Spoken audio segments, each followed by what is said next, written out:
All right. Well, hello everybody. My name is Mike Wendt. I work for the Greater Cleveland Film Commission. I'm their production coordinator, and also during this amazing festival, I work seasonally. So I'm helping in operations. I'm helping in tech support today, and also I'm filling in for our board member Brian Glazon, who was supposed to be here, but he's kind of double booked. So you get me. For better, for worse. But anyway, we have a great panel here, and we're going to get to know all these filmmakers and give each of you a chance to ask some questions. So, and some of you are just won awards, so please feel free to throw your chest there. But first of all, I just want to go through everybody. Please tell us what your name is, what your film is, and maybe a little bit of what was the. Oh, sorry, we got one more here. Yeah, no, all good. So just to get you up to speed, we're gonna say each other's names, and then, sorry. I'm going to move over a little bit so I'm not blocking you. And then, tell us your film, and then maybe what was the inspiration to start that journey? Because we know as documentarians, it can sometimes be a lengthy journey. So, kick it off. Oh my God, I walked around. Hey everybody, my name is Jim. I'm an old newspaper photographer, and I took a class down at Ohio University last year, and one of the assignments was to make a little short film and submit it to a festival, and so this is my first film. Wow. My first festival. I'm totally humbled and awed to be sitting next to you guys. I've read all your bios. I was like, oh my God, these guys are amazing. I can't wait to see all your films and hear what you have to say. I don't have a lot to say other than that. What's your film? Oh, The Eye of Cleveland. I'm sorry. It's about a photographer here in town. I've always, as a storyteller in different mediums, I always sort of thought I've tried to tell stories and when I wanted to make my first film, making a film about another photographer seemed to make sense to me because I knew the subject relatively well. And so yeah, it's about a local photographer, pretty cool guy named Herbashian. Cool. My name is Emmanuel Mullen. My film is Just Imperfect. It's a short documentary about Frederick Douglass giving a speech in Hudson, Ohio in 1856. And it's a story that nobody knew about. So Western Reserve Academy, which used to be Western Reserve College, was like, we need to figure this out. And so they called in March. We had to have it done by end of May. So it was not a project that gets dragged out for a long time. But we got it done. Felt good to. It was received way better than I could have hoped for, so I can't complain with that. Cool, congratulations. Manual won. Oh yeah, we won, which I was also nice. My name is Tom Clements. I'm the director of Projecting Protest, which is a short film about a new protest tactic that's becoming more common where activists shine messages on buildings that they don't own. So the film follows three activists, two are progressive activists and one is a neo-Nazi. And it explores the topic of free speech and how people who don't have access to money and power are able to create conversations and amplify their message. Hi, my name is Benjamin Flaherty. I directed a film called Shuffle. It's a story about fraud in the addiction treatment industry. It was something I stumbled into. I got sober 7 years ago, a little over 7 years ago, and shortly after that, I heard a story from a friend. And it blew my mind that what was happening was impossible, and it felt wrong on a level that was really hard to look away from, given my recent experience in recovery. So, yeah, it's amazing to be here. We were just wonderfully presented with the award from Marianne and Ed, and it's incredibly meaningful to us. I also want to thank them both for creating this space for this to happen. Absolutely. Journalism's having a rough go of it, and I genuinely appreciate spaces like this where we can come together and talk about things that are hard to talk about. So thank you very much. I'm Laura Paglin, and I directed a feature documentary called This is Pike County. And there may be, I'm planning on seeing your film.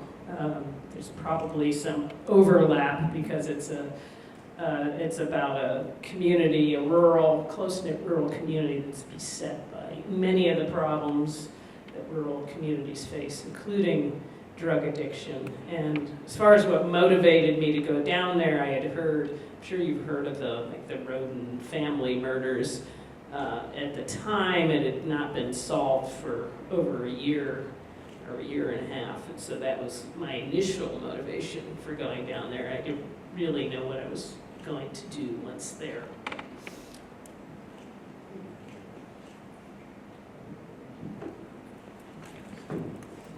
Hi, my name is Davide Fiore, and I'm the director of Little Fellow, the legacy of AP Giannini.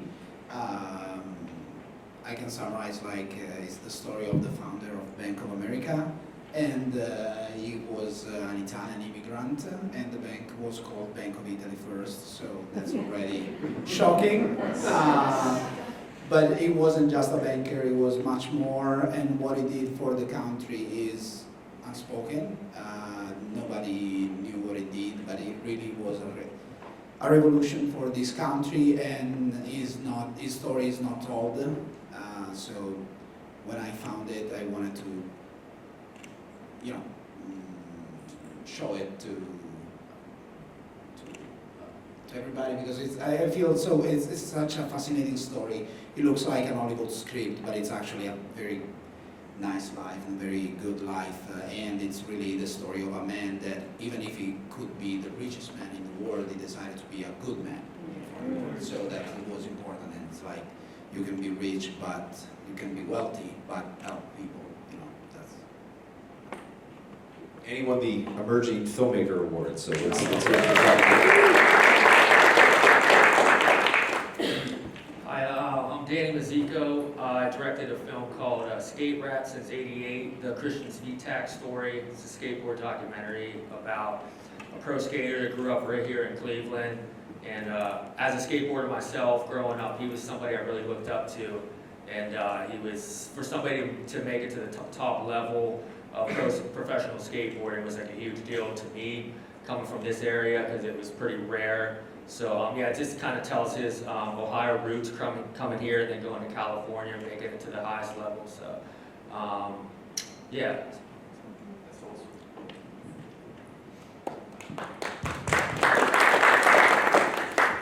Hi everybody, my name is Sam George. I'm with Bertelsmann Foundation Documentaries. We're a nonprofit organization that makes educational documentaries about issues that we view as really, really important to locally, nationally, internationally, and just try to discuss them in an honest and in-depth way. And I'm here with Lithium Rising, the Race for Critical Minerals, which is the story of the minerals that we need to run these phones and tablets and cars and toothbrushes, and our lives have become immersed in these batteries. And if you're anything like me, before I made this documentary, I just had no idea where this stuff came from.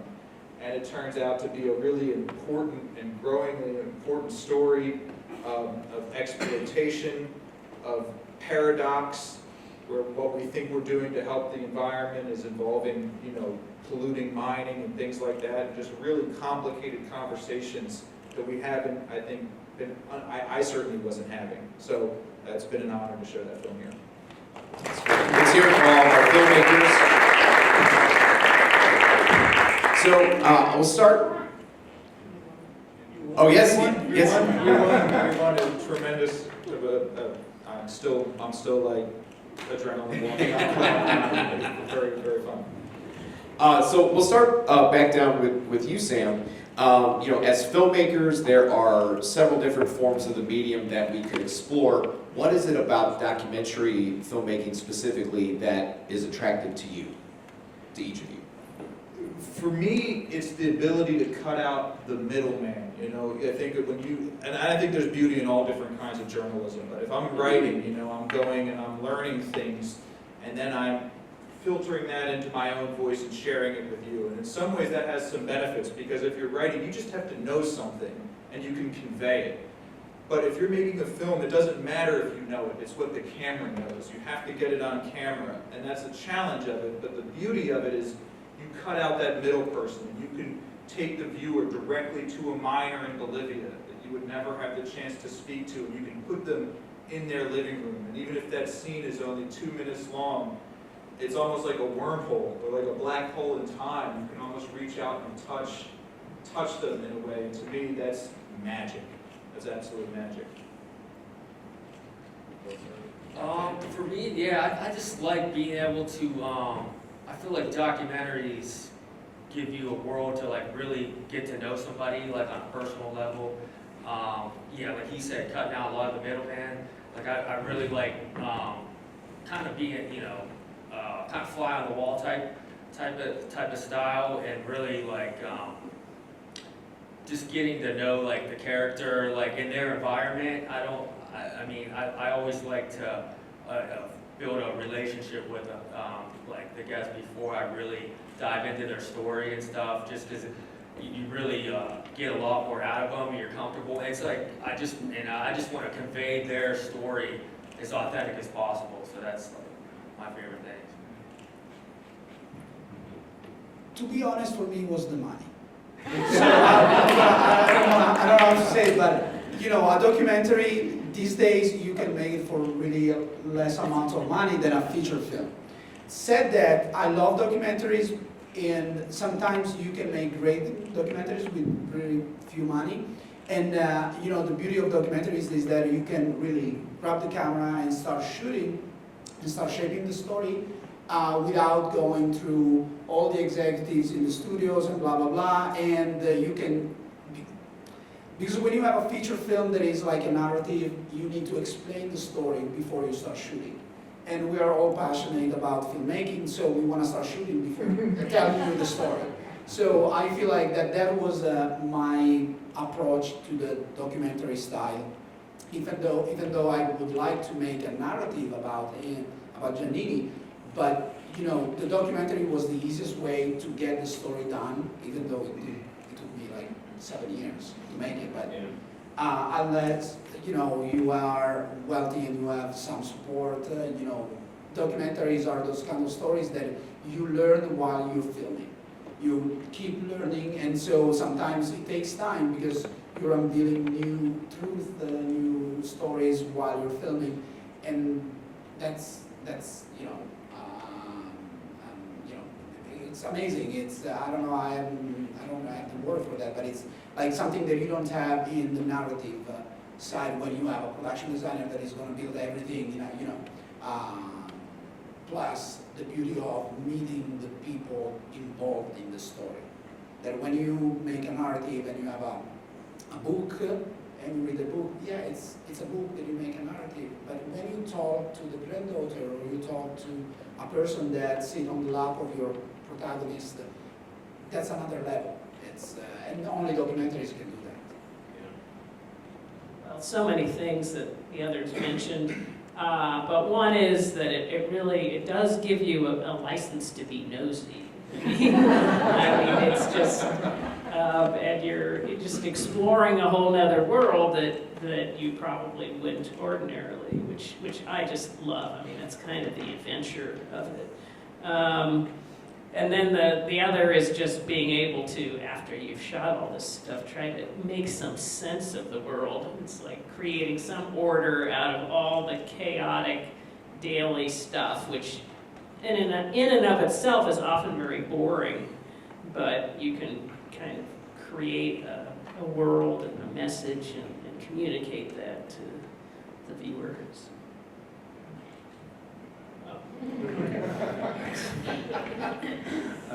Yeah, this is all so well said. You know, I had never had much interest in making a documentary prior to this. I'd worked in film for a long time, and I made a lot of commercials, and was fortunate to do that and learn a lot in that process.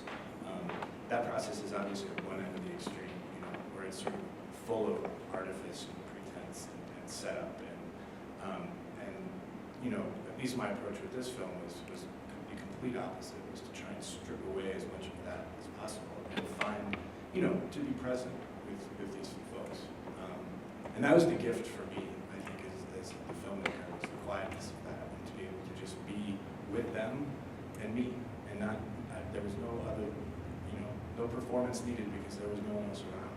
And there's something about that that's, I don't want to use the word pure, but it is, in a way. And I find myself chasing that a lot. And I also think it's just the sense of possibility. I come from a world where what we were about to do was always limited to a page by the four corners, and this didn't have that. And so, yeah, it was really special. Yeah. Thank you. I don't have anything else to add. I think why documentary feels so special to me is if you think about persuading someone of something, you present data or you present a logical argument. One, it doesn't really work, and I think it doesn't, people feel like I feel that I'm trying to be persuaded, and I reject it. But I think the realness of documentary to capture a human story in a way that without an agenda, this is real, and it allows the audience to make their own conclusion. I think that's, it feels way more effective and way more I'm respecting the integrity of my audience. I think to see documentaries that they do that really well, you're just like, ooh, this is real. There's no, you don't need to prove that it's real. You don't need to add a bunch of extra footnotes, where did they get this source information? It's no, you can just see all of it right here. This is the source information, we're experiencing it together. And I think that authenticity and directness is unique, and that's why documentary is really the only type of filmmaking that I am interested in. Yeah, that's really good. And I don't know how much more I can contribute at this point. Yeah, for me, and I think this is kind of what everyone's saying, there's an element of the raw ingredients that you get from documentary filmmaking. With a narrative, you're writing it, you're shaping it, every scene has to turn a certain way. With a documentary, even though you may have a way you want to guide it, the ingredients of that interview or what you're capturing are what they are, and you can't really mess with it too much. And so it's almost like because I do a lot of commercial work as well, and there's we're trying to sell this specific product or do this specific thing for this brand. You're kind of forcing a thing to happen, whereas a documentary is more like you're going along with the story. With our documentary specifically, we were talking about an event that happened 175 years ago. So there's a lot of research and just digging what was happening in the country, what was happening in this area, and just letting that shape how the story needed to come to screen and what we were capturing and what we were not capturing. So there's something exciting about that aliveness of the documentary type of space. That's what I got.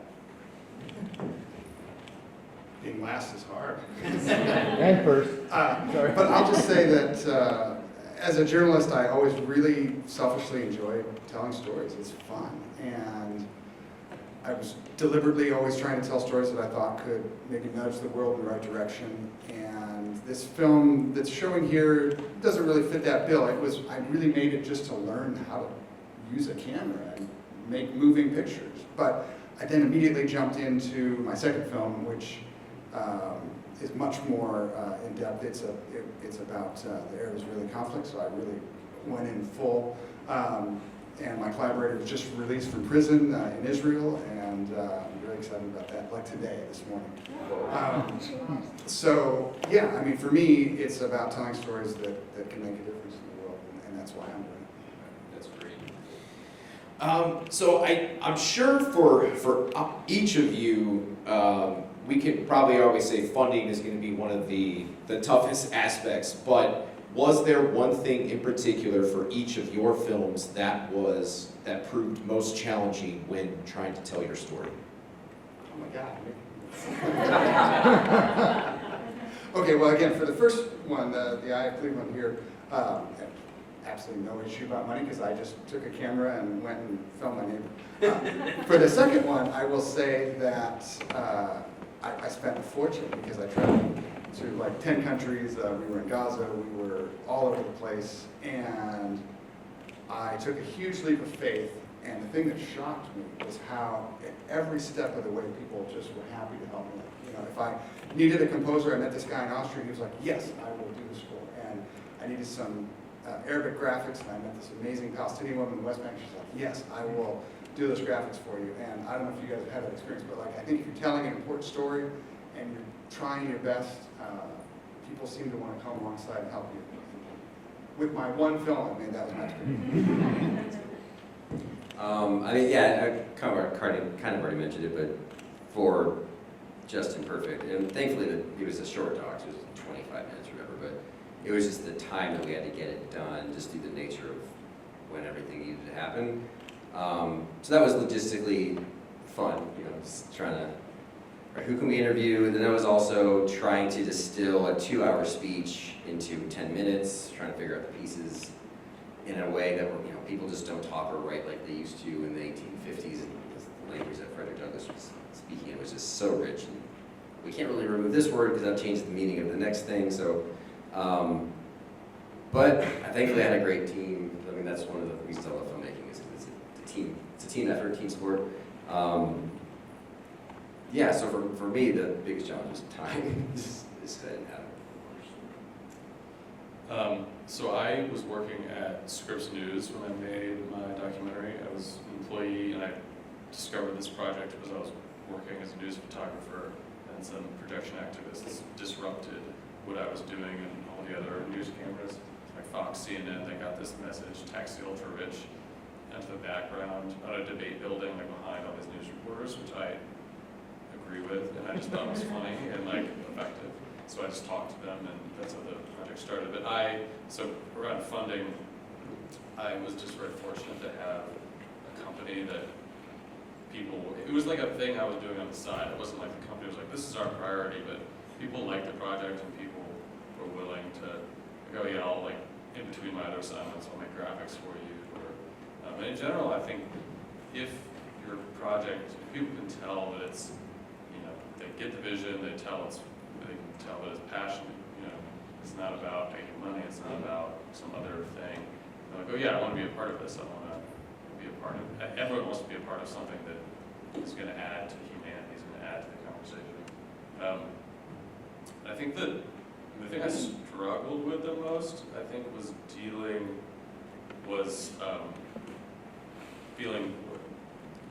with the neo-Nazis, in the sense of like, it is an important part of the story because they were projecting anti-Semitic stuff in Florida.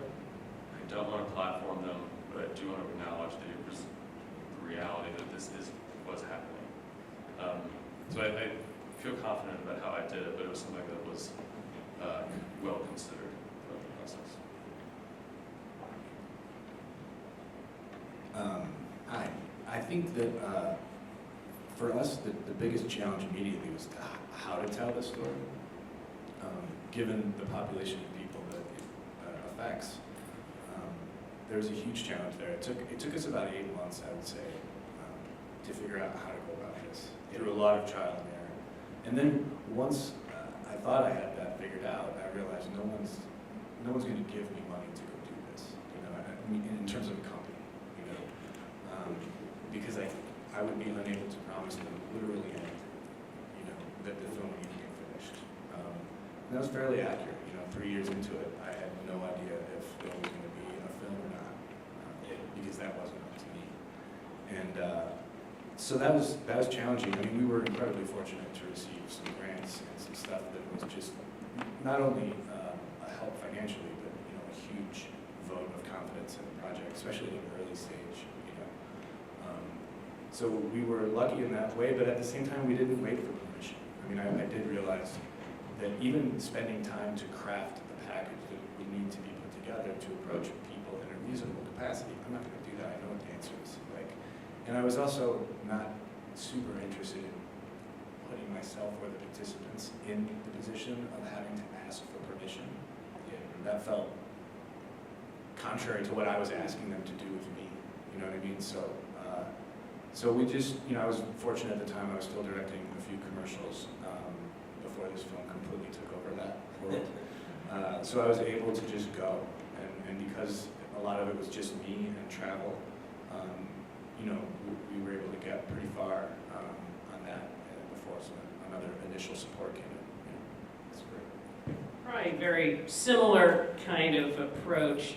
In a way, not having funding and not worrying about getting funding is kind of freeing. Because I think I mentioned I really didn't know what I was doing, how I was going to tell the story. You can't really go to someone and say, gee, I got all this neat stuff, I'm not really sure, but unless you're a great, well-established name in documentary or something, they can do that. But so unfortunately, my last film was pretty successful, so I had royalties coming in, and I could just spend my own money. And then eventually my producer, Thomas Lennon, came in after I shot and was really loved the footage. And so he had just confidence in the footage. And so he put some money into it as well. And then the biggest challenge was really figuring out how to tell a story that has just it's about multiple issues. But I mean, it's really not, I wanted to show a slice of life in this rural county, but I didn't want it to become an issue film, because you could make an issue film out of, there were environmental issues with an atomic plant, radiation, there's the drugs, there was an unsolved murder, so it's like, how on earth do you do all this? So that was the real challenge. And the fun of it. For a documentary that talks about a man that lived 110 years ago, we had fun. It was enjoyable. The funniest thing is that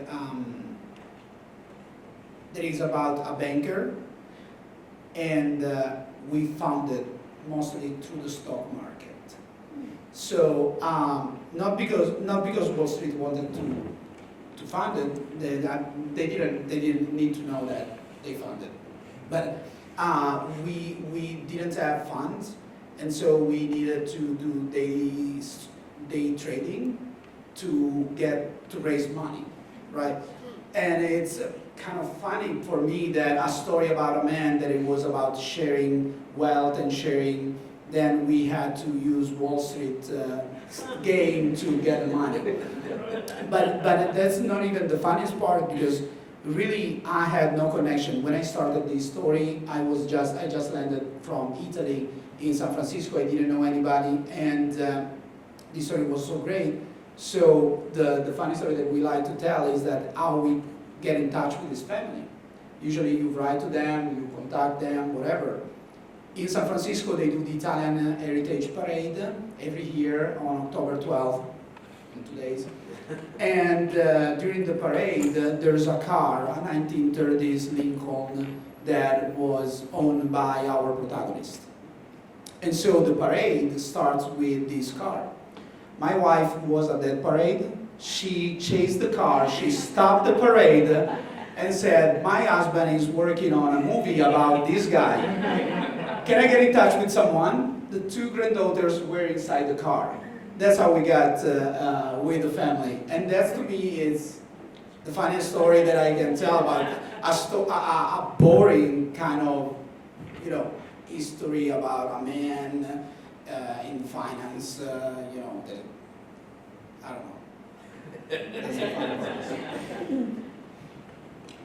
part. I would say the most challenging part for me was for Kristen, the skateboarder. He was somebody I looked up to growing up. So when I kind of pitched him on the idea, I was just like, I put a lot of pressure on myself just to get his story right, because this is something and he didn't really, and he gave me access to this giant archival of everything. So I was like, all right, well, how do I even go about this? So, but I would say just getting his story right, something he was proud of, telling it like proper, and doing him justice was like probably the most challenging part. But luckily it was local, so I could just kind of, I spent a lot of time in his basement digging through his, all his archival throughout his whole career.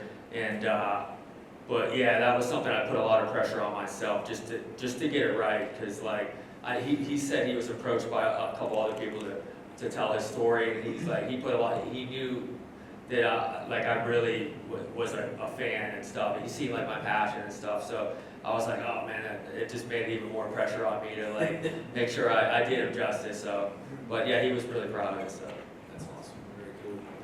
Very cool. For me, I think I knew this was going to be a film that was in the neighborhood of 60 minutes. So, you know, a longer film. And if you're going to make something like that, I think it's fundamental to get the audience invested. They have to care about what you're telling. And usually a way to do that is if you have some sort of built-in structure. You know, I think a classic example is a documentary about somebody running for office. You know, you're building up to will they win or will they lose. And if you can get the people invested in the character and they want to know does he win or lose, then you have a chance to kind of dive along the way into the things you really want to talk about. Another example of that for me, I did a documentary about steelworkers strike, a 4-month steelworkers strike in Western Pennsylvania. Another perfect thing where I could get you to care about these characters. We're wondering how the strike's going to work out, and meanwhile we can talk about the issues. The challenge with this documentary is there wasn't that kind of narrative. That instead what we were doing was following the creation of the battery. This is where we get the lithium, this is where we get the nickel, this is how we build the battery, this is how it's recycled. So how do we get people invested in that? And that was a really big challenge because in essence we're jumping from country to country with each chapter, and I can get you to care about the people in a certain place, but then within a couple minutes we're leaving to another place. And I think that it's a challenging documentary to watch for that reason, because you might say, all right, well that first story was cool. And then you might say, well that second story was cool too. And then we restart again in the third place, and you're like, all right, I want to check if anybody text messaged me, you know? Like, and so that was the major concern, was how do you keep the audience wanting to continue to understand the story? How do you take these disparate things and let them each speak for themselves, but bring them together in a way that you're telling a broader narrative? And that was definitely the biggest challenge with this. All right, so now you've gotten a sense of all of our filmmakers. Is there any questions from our audience? Yes. Well, it's technically 2 questions. Sure. So I realize one's not going to apply to everybody. For those of you who are in like high-risk situations in your documentary, what was it that was the most scary or, very, you're on edge of something really bad going to happen or something like that? And then for the filmmakers that, are doing something else, situation for somebody that wasn't in a high-risk situation, is there anything that you wish you would have gotten or that you wish you could have done, but for whatever reason, the means or the era where it wasn't there, what would you have liked to have let in got? Great question. You said Maybe throw out to anybody. I can start. Yeah. Yes, for sure. I mean, generally speaking, the population of people that I was dealing with were struggling with addiction, and most of them, when I got down to it, were in active addiction. And, the only sort of agreement that I made with any of these individuals who were willing to speak to me was I asked that they be honest. That was it. I wasn't going to film them doing drugs. I also couldn't stop them from doing it. You know what I mean? Like, they're on their own. I did carry Narcan with me, so like I had, and I know how to use it, so that could happen. But yeah, I was in some gnarly places for sure. And then,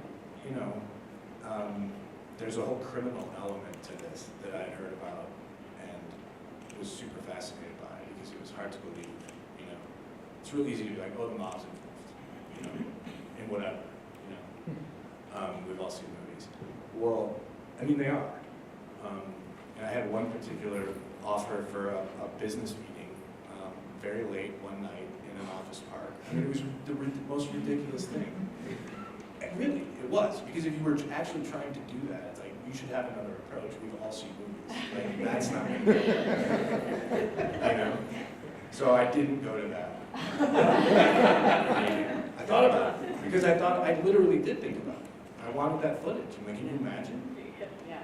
And I met someone who had met with that person, and he's like, it's exactly like you imagine. You know, I mean, it's like you think it would be.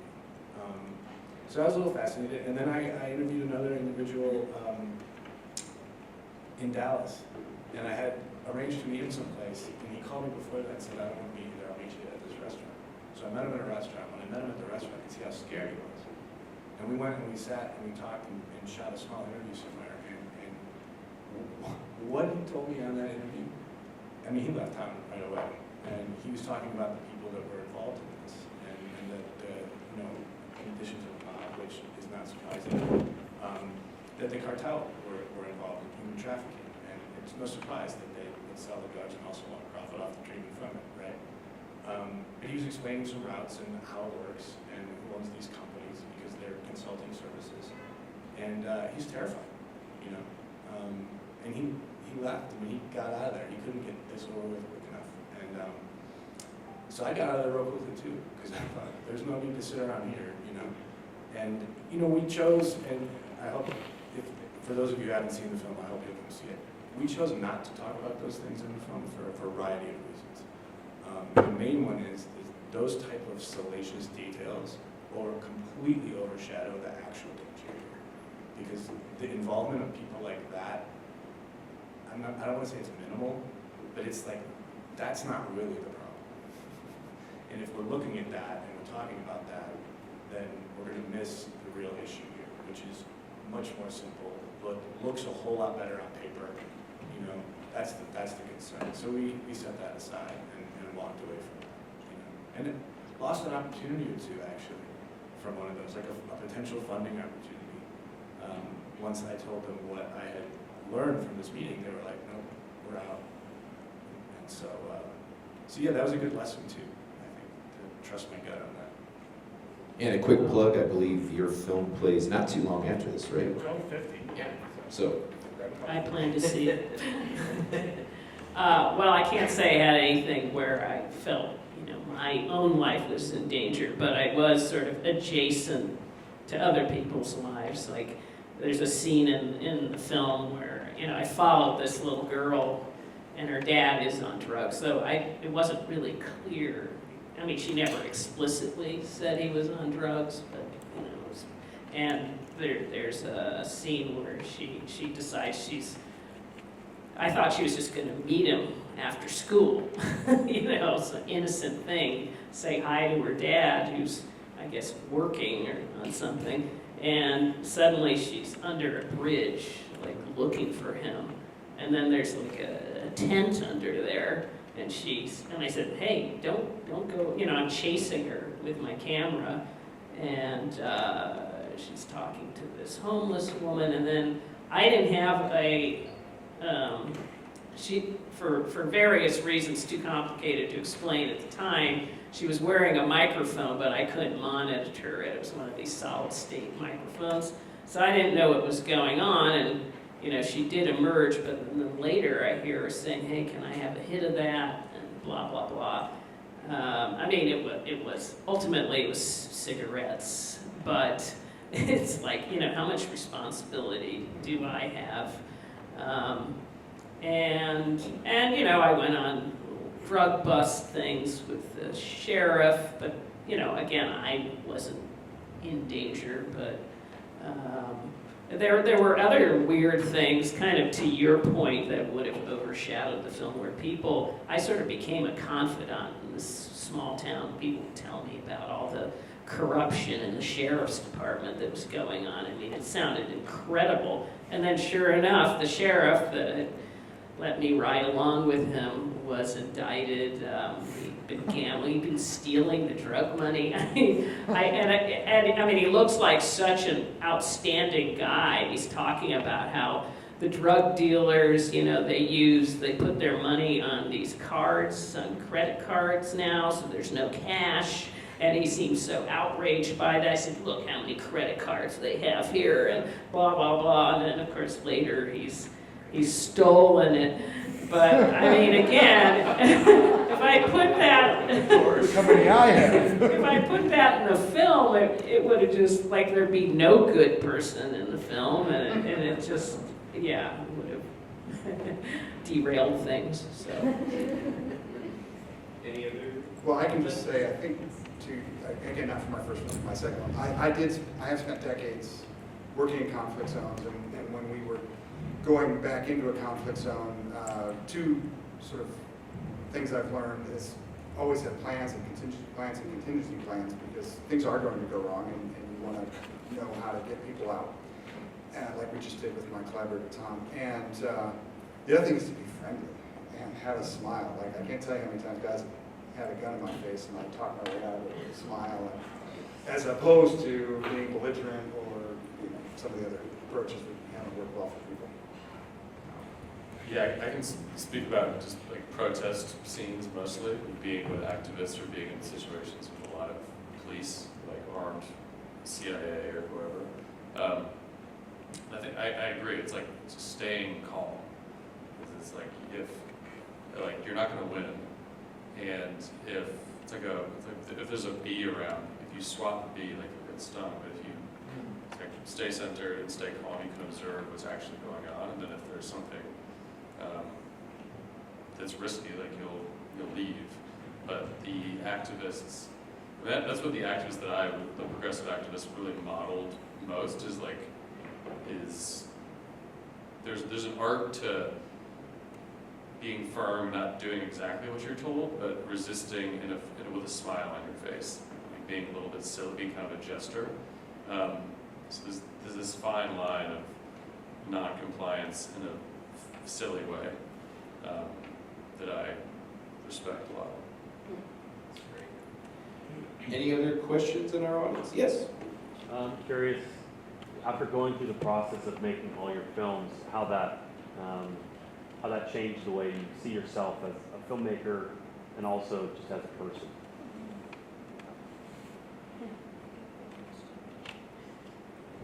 I say something funny. I'm actually curious if other people have experienced this. It kind of answers your question, which is, of course, I think these experiences profoundly change us. They live within us somewhere and don't know how they come out. But one thing that I've noticed is through the years, when you edit a film, you hear certain lines from certain people over and over again. And every once in a while, I hear myself talking the way a character in the film talks. I'm not sure that, and it's not me trying to do it, but it's just like, and there's obviously a reason I liked it, because it stuck out, and I tell you this, I'm gonna put that line in the film. Obviously, it hit me for some reason, but it kind of lives in me somewhere when you hear it so many times, and sometimes it's word for word, sometimes it'll just be the cadence of how they said something. Sometimes the way they said, I don't know. It's funny how it becomes part of you. To add to Sam and answer your question, I feel like the documentary genre is a very specific genre of movie that shape you as a filmmaker. While the narrative, you are the one that shaped the movie. In the documentary shapes the filmmaker. I feel like, there's no way you're not learning something from your movie. You keep learning. So I feel that when you start with a smile, and I hope at the end you are still with that smile. In my case, it was a fun story at the end, so I still have the smile. But I edited a documentary that it was about homeless in Los Angeles. And at some point, I was afraid to be evicted. Not because I was not paying the rent. I was paying the rent. It was everything fine. My economy was perfect. I bought a house after. But because it was what I was editing.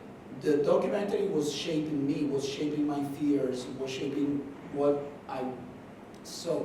And so I think documentaries, to add to what we said before, are the only genre that is shaping the filmmaker, instead of being the other way around. Anybody else? Well, I would just amplify what Danny said, that I'm always just trying to do justice to the subject and tell the story in a way that they think is appropriate.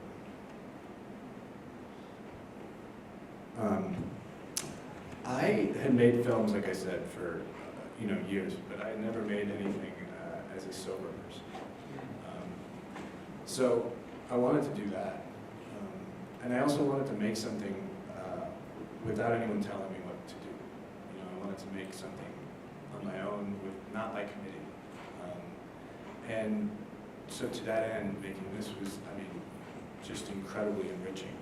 And it'll be hard to beat in terms of another project. And I don't even know that I could really think about it that way. But when I've sat back and looked at a lot of my work, before and after, right? Here's what we set out to do. Here's what this is, whether that's a film or a commercial.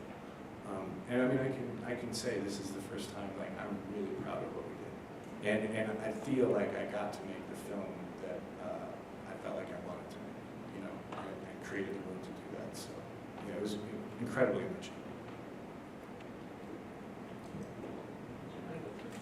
Okay.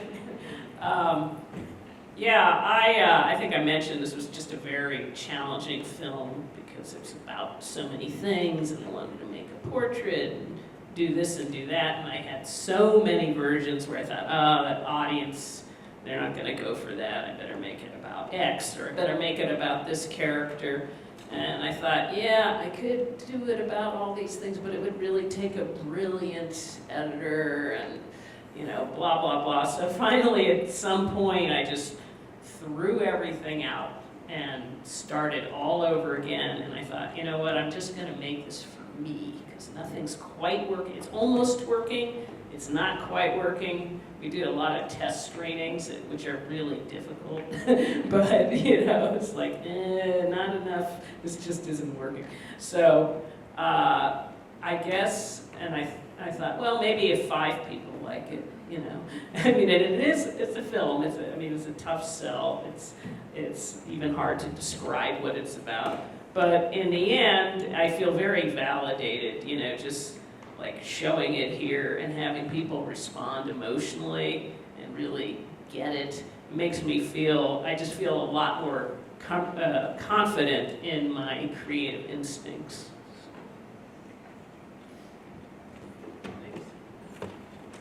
I resonate with that. I think the biggest way that I feel different now from the beginning is I feel more sure of my creative instincts and the perspective that I personally think is important. I've been drawn to the similar types of stories from when I was a student to early in my career, and making stories that were pretty good, but this is the best manifestation of the type of stories I'm interested in. I would say, which are stories of righteous dissent in an interesting, counterintuitive way. People really standing up for something in a way that is not being covered by most media. It's not something that we really think about, but I think is important to champion and talk about. I guess I should say something. Working on the Just Imperfect doc kind of messed me up emotionally for a little bit, because it's this guy speaking pre-Civil War, abolitionist, to a group of people. It was Ohio was a free state, but racism was still very much a thing. And he's the whole speech is rebuking what they were calling scientific racism. So it's trying to put a scientific framework around racism.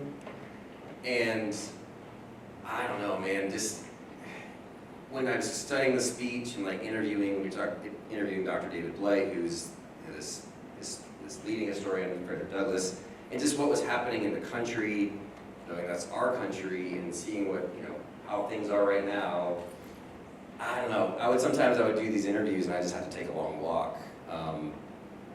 And just how do people do this to each other, and how, I don't know. I've had 3 kids. It's always just I don't know, there's something about this specific story at this time, being able to, because it's really easy for, I don't know, for everyone, but it's really easy to see a historical thing and just, well, that was back then, we're different now. But are we really? Like, what would happen? Just what few things have to fall into place for that to, or a version of that to come back around? So, I don't know, that just, it really affected me. I'm still processing that. Partly also because of how tightly and how compressed the timeline was for this project, which is like a lot of input. But yeah, I mean, there's something, so yes, it definitely shapes you, and you know, I would probably forever be shaken away by it, but this one specifically for me, yeah. Anybody else? I mean, I could just say, for doing like a niche film, like on skateboarding, with telling a Christian story, and growing up as a skateboarder, the one thing I always try to learn is just putting the film together and editing is, I guess the most challenging thing for me was like I wanted to be able to, I wanted the story to be able to relate to anybody who doesn't know anything about skateboarding. But he's like a really core like skateboarder, so I was like, I want to make sure I do his story justice, and anybody who's never even seen skateboarding or something, I wanted them to be able to kind of relate to it as well. So that's something I feel like it was a challenge, but it's something I think I grew as after I finished it and stuff. That's great. Well, I know we're like this. I thought the time kind of flew by. We only have a few more minutes left, but please, starting with you, Sam. How can we continue to follow your progress as a filmmaker, and what project is next? I know some of you have already kind of alluded to what you have next, but please tell us. Yeah, absolutely. So, as I mentioned at the beginning, I work for a nonprofit organization. All of our films, and not this one I'm here with now because we're still screening, but all of our films are available at bfnadocs.org. bfnadocs.org. It's all there. It's all free. You don't need a password. I always call my brother when I want to watch something on Apple TV or HBO. I have no shame. No shame, especially because they're getting harder and harder now. Every 3 weeks, I call them every 3 weeks.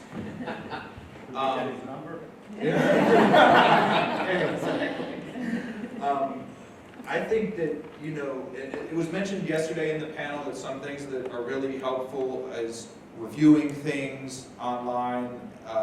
One thing that's extremely helpful from my perspective is sharing it on social media. And that's in the sense that in some ways there's a privilege that we don't need to sell it. We're giving it away. But even so, it's really difficult. That's still the toughest thing for us to crack, that we can have a screening here and fill a theater and people love it, and then a week later we put it online and nobody cares. And so if you want to know what you can help me, is just share it. That's what we're doing, and share it on Facebook. That's how people find out about these things. It helps so much.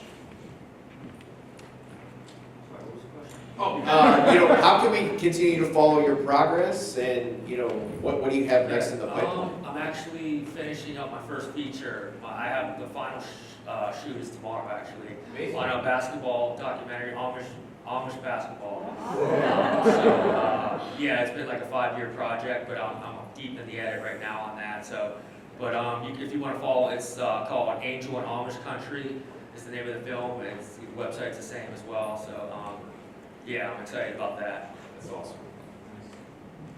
I would say, for me, I'm working on this installation for the city of San Francisco to commemorate the Italian Americans that founded the city, that helped the city grow. But the real dream is to make this documentary a feature film. So if there are any investors, big money, probably, because I would like for this story to reach a broader audience that sometimes documentary cannot reach. So yes, if I can get into the feature film, would be our next project. So you can read about my films on taglinfilms.com. And then, it's always said that you're only as good as your next project. So right now I don't have a project. I'm just not a multitasker. I mean, I do other work with Rutgers University and that, you know, I'm not completely jobless, but yeah, if anyone has a compelling idea, please see me. We have a social impact campaign to go along with the film, stoptheshuffle.com. You can learn more about it there. There's a mailing list you can join there. That would be hugely helpful to us. We have social media, Instagram, Facebook, all of that's at Stop the Shuffle. So we're going to be doing that. You know, we have an educational impact tour. We're screening it at universities. The film's going to have a limited theatrical release in January, which is exciting. So, you know, we're trying to use the film as an opportunity to start a conversation that could bring some meaningful change with us. So, your support, join the mailing list. We have a newsletter once a month. That would be huge for us. So, thanks.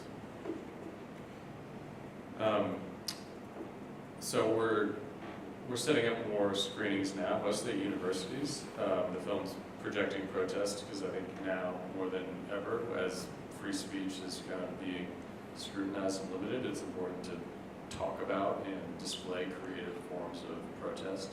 We had a very successful one at Mass Arts about a week ago. So I think how to support would be join the mailing list, projectingprotest.com, or come to me after and I'll just take your email. I send out periodic updates on projections in the news that have happened, or just really interesting things, which is fun to look out for. Because people send them to me a lot at this point. Like, oh, I saw this on Reddit, or I saw this on the news. There's like the big ones that you probably see, like when Trump went to Windsor Tower and there was a big projection on the castle as he was arriving. And then there are smaller ones that are, some of them are just very creative and kind of like, that's cool, I didn't think of that. I'm working on, I have a couple other films now in the pipeline. One is about the expert who is being doged, or is about to be doged, but he keeps speaking up about it, and they haven't been able to fire him, so they're in this like little fun back and forth where he's righteously resisting and they can't fire him. And then another one's about a dance community in DC, where male dancers are like learning to dance with each other. It's kind of an exploration of masculinity and like platonic touch between men, which is surprisingly interesting. Yeah, those are the films I'm working on. Very cool. Yeah, talk to me after.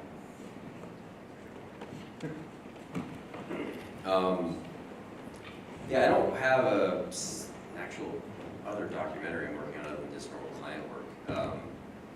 But one of the things that we are exploring with this is during the process of Just and Perfect, we learned that this area of Northeast Ohio was called the Citadel of Abolition during the abolitionist movement, which is such an awesome title. So there was a lot of connection with Underground Railroad and other universities. So we've been exploring, like, can we kind of use the seeds of this and turn it into something more about the region, opposed to that specific school and that specific event. So, you know, it's still something we're exploring. If anybody has any ideas or knows anybody who might know more about that, you should talk to them. Well, you guys already know this, but I learned, I thought editing the film was hard. Dealing with all the screenings is even harder. Voyage of the Gondola is the film I just finished. It'll be screened in 2 weeks at the Evolution Film Festival in Mallorca, Spain. I'm really excited about that one. It's already screened in Spain twice, Portugal, Poland. I'd love to screen it anywhere, anytime. So if anybody wants to see a film about their Israeli conflict, you can certainly hit me up at gondolasvoyage.com and I'll organize a screening. Well, once again, let's hear it for all of our filmmakers.